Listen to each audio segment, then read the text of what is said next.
Hi everyone, it's Lauren and welcome back to my series on starting your own Booktube channel. Now I have done a lot of videos in this series taking you through every single step right the way from choosing and setting up your equipment to editing and uploading videos, and now in this video I'm going to talk about what happens after you've got some videos uploaded on your channel, so how to get views and how to join a community. There are two sides of this that I'm going to discuss today. I'm going to look at the more technical aspects of kind of branding and social media, and then the other side of it is the more social angle. So let's start with branding. What I would suggest you do before you even start thinking about branding and promotion is to film a few videos. So film and edit together maybe 2, 3, 4 videos, so you've got a little set. Because before you've even filmed a video, you don't really know what your own style as a YouTuber is going to be, what your presentation style is going to be like, how loud you're going to speak, just little things like this, how fast you speak, how close you are to the camera, what your thumbnails and what your videos are going to be looking like. So I think if you do this, it gives yourself a little bit of practice and then also gives you an idea of the direction that your channel might start going in. The other bonus to this is that then you have yourself a little portfolio of videos. So when you start designing and arranging your channel and doing your promotion, there's already some content there. At this point, you don't really need to be worrying about scheduling or sticking to any kind of upload timetable because let's face it, no one's watching you at this point, so it doesn't matter. But what this does mean is that when someone does watch one of your videos, that there are some other things there for them to watch. So if they watch something and think, oh, this is a good person, I want to subscribe to them, they click on your channel, there's some other content there for them to look at and get an idea of what your channel is going to be like. And this might help you get over some of the first few hurdles because, let's be honest, it's a bit of an unfair ratio, but really the bigger a channel is, the bigger it tends to grow, and the smaller you are, the more likely if someone starts looking at your channel, they kind of think, oh, this person's quite small, maybe I won't subscribe to them, and I think it's more difficult to kind of get going and get yourself off the ground in those first few months. So once you have those videos uploaded, then you have more of an idea of what your channel looks like. And by that I mean the kind of thumbnail style that you've gone for and the kind of colours that you have in your videos. Because believe it or not, whether your videos are dark or light or a certain colour, that's going to then dictate what your channel page looks like when you have all of those videos next to each other and lined up. Now let's talk about channel pages because I think these are very important to give people an idea of who you are and what you're about. And it's one of the first things that people see, especially if they click on your name before subscribing. They might want to see some other videos that you have available. And the layout of this is quite important. But there isn't a specific formula for how you have to do it. What I would do is research some of the people that you really like watching on YouTube, have a look at their different channel pages and see how they've laid theirs out. What you typically get is a header at the top of the channel page, which is a picture. And some people have their channel name, they might have an upload schedule, they might say, you'll have videos about cooking and books on my channel. They might have some information about themselves or they might just have a picture. And then below the header, it's completely up to you how you want to structure your homepage. Initially, when you first start a channel, I think that homepage is just your feed of activity. So it would be like so-and-so liked a video. So the first thing you want to do is get rid of that. There are some tutorials on YouTube which will tell you how to rejig your homepage as such. But what most people tend to do is have YouTube recommending videos at the top. You can also put a channel trailer in there, or you can choose a video to put in that box that you have done already so that people who are not subscribed to your channel yet can see it. And then below that, people tend to have playlists.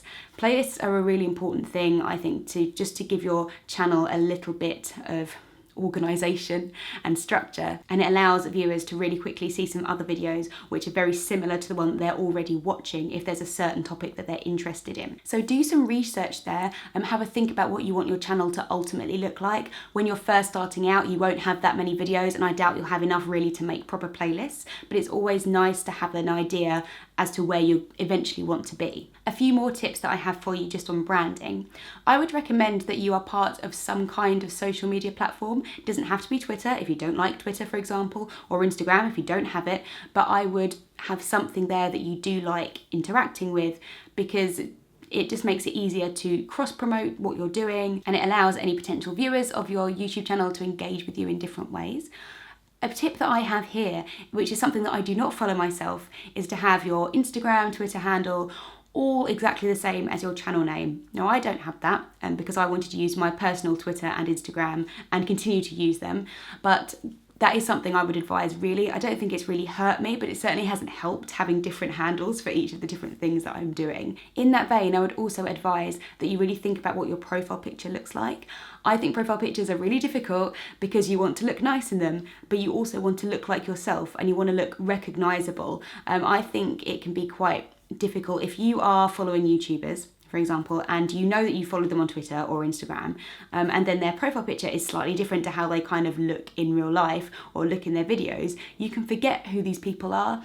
And when you're trying to get yourself out there and get people to notice you and remember you, you want your face to be quite recognisable. So I would have as clear a profile picture as you possibly can, and I would have the same one on YouTube, on Instagram, on Goodreads if you're on that, on Twitter. That way, if any viewers do want to follow you on social media, they don't have to actively know what your social media handles are for all the various different platforms. They can just search for your channel name, and when it comes up with suggested people, they can find you, and especially if your picture is the same and recognisable, they can immediately see, oh yes, that's the person I'm subscribed to, that is who I want to follow on social media. I would also suggest designing an end page, so it's almost like credits, I guess, at the end of your video, which gives people some time to subscribe and to absorb everything that they've heard in your video, and you can also direct them to your social media channels from there. You can also put your social media links in the description box below your videos as well. I would just have them everywhere. If you want people to be following you on social media, that is, I would just keep reminding them all the time where they can find you.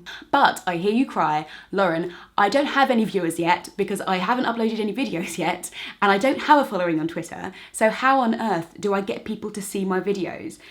This is a really difficult question, and it's something that is not a scientific answer. Everyone says that they put videos on YouTube and they don't care about views and they don't care about subscribers, and it's just they're doing it for the love. But really, of course you want people to see your videos, because why would you be making them? And you shouldn't get hung up on numbers. You really shouldn't. If you are wanting to become a famous YouTuber, I mean, chances are it's not going to happen. It's certainly not going to happen if you go through Booktube. You are not going to be able to live off the money you make off Booktube, believe me. But you still want to find a community, and you still want people to watch your videos, and presumably you want to be able to make some friends. And this is the crucial part. Making friends with other YouTubers and finding yourself a community is actually the best way, I think, of finding more subscribers and more viewers. Now, making friends is obviously a subtle art, and I'm not here to tell you how to do that exactly, but there are lots of different things that you can do and things that you can try and do. So when I first started, there used to be a Goodreads group, I'm sure there still is one, which is called Booktubers, and in there was a thread which was like new Booktubers, and there was a thread in there for anybody who was just starting out, could post their channel name and say, hi, I've just started, this is my first video, blah, blah, blah. And what that meant was everybody who was posting videos in that group at the same time as you was brand new as well. And I think this is the best way to break into any kind of community, is to find people who are just starting out at the same time, because they are just as excited as you are, they want to make friends, they're new, everybody's working it out together. And also, if you're going to comment on somebody's video and they've only got 2 other comments, they're much more likely to see yours and engage with it than someone who has thousands of comments on their videos. That's not to say you shouldn't comment on bigger channels' videos.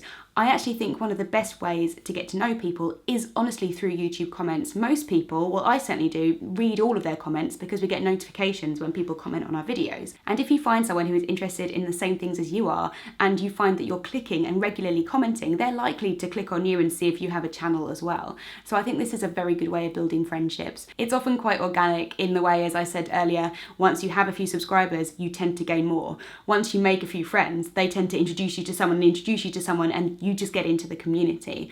I've not found in the UK Booktube community specifically, which is quite small, I'll grant you, I found everyone to be so friendly and so welcoming no matter what their channel size is. So I wouldn't be nervous at all about commenting on a more established YouTuber's channel, especially if it's Booktube and you know that you're into the same books as someone, you've got something to bond over. YouTube is quite weird because you can't really broadcast yourself to people unless they're already watching your videos.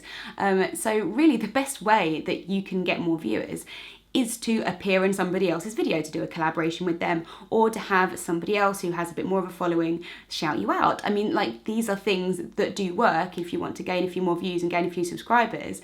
Realistically, you won't be able to make friends with someone just for the sake of trying to get their viewers or their followers. I mean, it just wouldn't work like that. You have to honestly get on with someone and want to be their friend, and you have to be genuinely interested in the things that their videos are about. So just be normal, just be friendly, just act as you would in a normal social situation. Everyone is really welcoming and really friendly, and you will eventually find your people. Your best friends might be some people who haven't even started a YouTube channel yet. So just take it easy, just be relaxed, just be friendly. You know how to make friends, you'll be fine. One good way of doing this through YouTube is to do tag videos. So if you don't know what a tag video is, it is normally a set of questions which you can design yourself, or you can do a tag which somebody else has created, such as the autumn books tag or whatever. And everybody answers the same questions in their videos and then tags another YouTuber to answer them as well. So if you start your own tag, you can just come up with a set of questions, film yourself answering them, and then tag as many people as you like. I don't think there's any etiquette here. Personally, I wouldn't be offended if anyone tagged me to do a video. I've seen people tag 3 people that they know quite well, and I've seen people tag 30 people that they don't know at all, but they would like them to do their video. And if someone ever tags you to do a tag video, all that you have to do is link in the description the original creator of the tag and the person that tagged you. So that's the common courtesy that tends to be around with tag videos.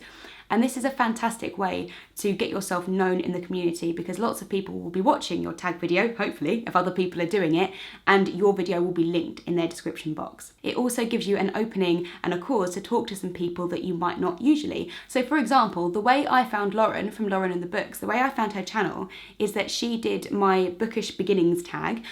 I mean, like a year, 2 years ago now, I can't remember when that was, but she filmed that tag and then she tweeted it saying, I have done at Lauren Whitehead's bookish beginnings tag. So she tweeted me, and because it was my tag, I watched all of them, because I was like, oh, what are people doing? Like, who are these people who are doing my tag? And I watched her video, and that's how I found her channel.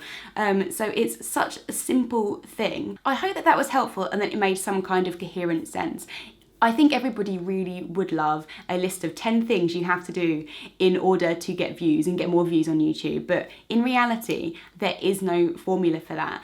I honestly think the best way of doing that is to make friends with other YouTubers, and really the more ingrained you are in a community, the happier you are with the content that you're putting up. I think you will be happy with the number of views that you get. Any other questions you have about branding or about getting views, or any tips that you might have for anybody else watching this video, will be very much appreciated. Please leave them in the comments below. My next video is a little bit of a bonus video in this series. I was going to stop there, but I've decided to do an extra Booktube specific video, which will be all about working with publishers, getting proof copies and advanced readers copies of books, and how to deal with unsolicited authors. So if you're interested in that side of Booktube, then please stay tuned for another video. Otherwise, thank you so much for watching this series. I really hope it's been helpful. I think there's so many questions that we have before we start doing something, and sometimes it can seem like such a massive undertaking in our heads before we even begin. And once we start, we realise that it's actually very simple. So I hope this has been enlightening, and I will see you in my next video. Bye!